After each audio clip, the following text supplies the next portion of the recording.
गिबियावनो आङो news चेनेलनो thanks जासिग्रोबाय।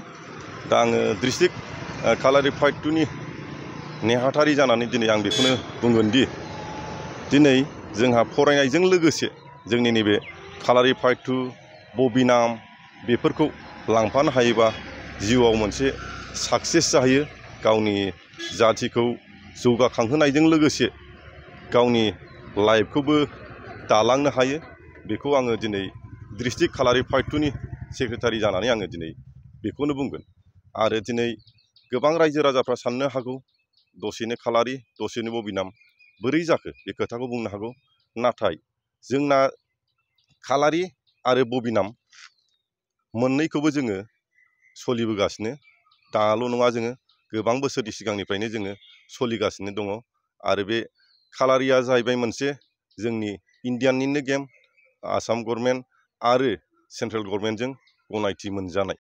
रायजो राजाफोरनो मा मेसेज होगोन? आं दिनैनि नैबे हाबाफारि बेखेवनायजों लोगोसेनो आङो रायजो राजाखौ खावलायगोन दि जोंहा नैबे अल आसाम चेम्पियनशिप बबिनाम आरो कालारि फाइट जानो गोनां जोंहा 3, 4, 5, 6 बहाय गासै रायजो राजाफ्रानो फैनानै नैबे जोंनि दतमा दासाफिल्डनि इनडुर स्टेडियामाव नायफैनानै, दा बहाय जोंहा गोबां 25 डिस्ट्रिक्टनिफ्राय बाहागो लाफैगोन।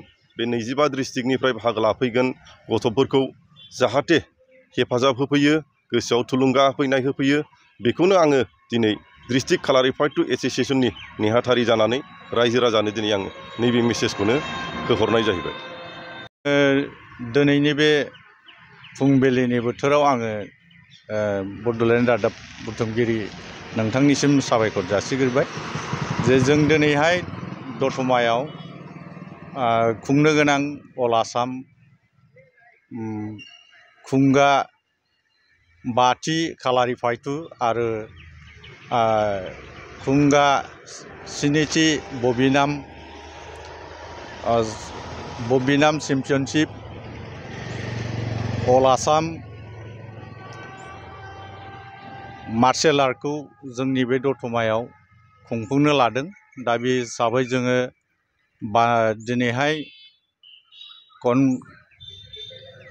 कनभेनर कमिटि हिसाबै जों दिनैहाय मावख' खुलिदों।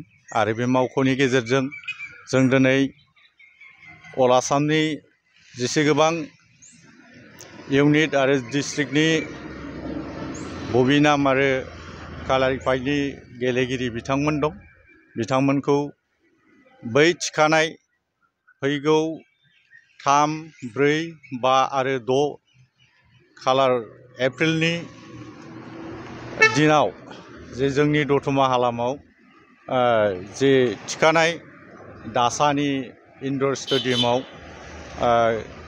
गोसो गुदुं गेलेगिरि बिथांमोनखौ जयैनो फैनानै बाहागो लाफैनो थाखाय आङो गुरैयै खावलायदों।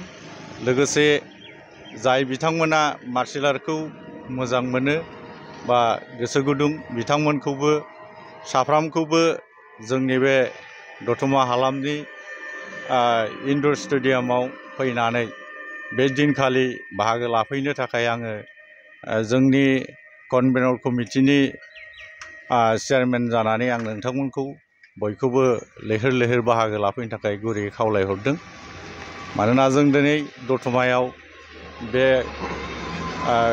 चेम्पियनशिपखौ खुंफुंहरनो थाखाय जोङो दिनै मावख'खौ खुलिबाय।